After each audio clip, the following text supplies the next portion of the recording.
The real reason why you don't have knockout power like Mike Tyson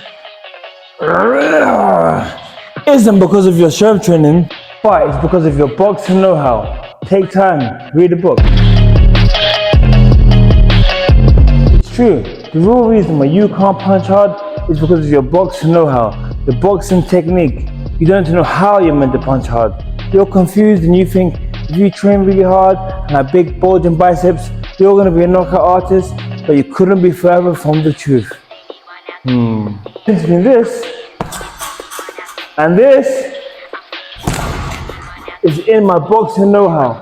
Look what I just did there. One punch was just with my arm, pushing my arm out, and the other punch was with my whole body weight, exploding into it. First thing you have to know to have knockout punch power, just like Mike Tyson, is to transfer your weight via using the correct boxing technique. Now, if I'm throwing a cross, I want to turn on my foot, hip, and my shoulder. This turn, this whip is what is going to allow me to generate knockout punch power. My arm is just an extension.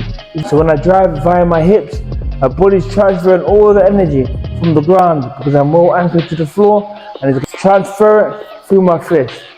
But just like that. Other boxer know-how tip you're going to need to know is the punch through the target. Whether that's a cross, hook, or uppercut, you've got to go through the target. I'm hitting this bag.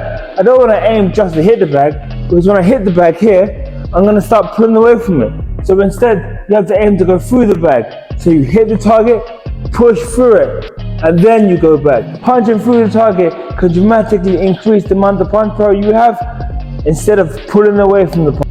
Here we see Mike Tyson fully turning when he throws power shots, turning from the foot, hip and shoulder, and he punches through the target. Look at that, beautiful. Although Mike Tyson was very strong, he also had exceptional boxing technique.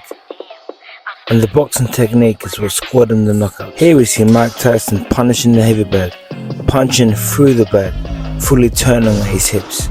Now the third tip is going to be a tip that's very underused and most people neglect it. It's turning your hand over at the end of the punch and aiming to land with your two leading knuckles. That's your index finger and your middle finger knuckles. They're the ones you've got to attack with.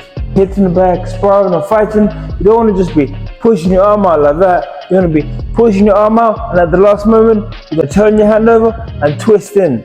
Turn your hand over and twist in. That's going to add that little extra bit of thrust and oomph at the end of your punch and will help you to score knockouts. Also, landing with your two leading knuckles is so important because it's a smaller surface area, and the smaller the surface area, the more pressure. That's the reason why sometimes you hear boxers and they say, "Oh, that man's power feels like a knife, it feels like he's stabbing me." And I've had that experience. Sparring my friend Ahara Davis, every time he hit you, it felt like he was stabbing you. And that's because he lands punches with the two leading knuckles. A smaller surface area equals more damage. In the dressing room, 5 minutes before I come out, my gloves are laced up. I'm breaking my gloves down. I'm pushing the lever in the back of my glove. I'm breaking the middle of the glove so my knuckle could pierce through the leather. I feel my knuckle piercing against the tight leather gloves on the Everlast boxing glove. But the last tip I'm going to give you to have knockout punch power, just like Mike Tyson, isn't about boxing, isn't about training, isn't even about your boxing technique. It's about your diet. When you're punching an opponent, you're literally using your body to attack somebody. So the harder and stronger you can make your body, the harder and stronger your punch will be. So you want to have dense bones. And one way you can get denser bones is through your diet. Eating enough calcium, eating enough protein to allow your body to recover and develop itself into a machine. There's some tips you can use to definitely increase your chances of scoring knockouts and having punch power just like Mike Tyson.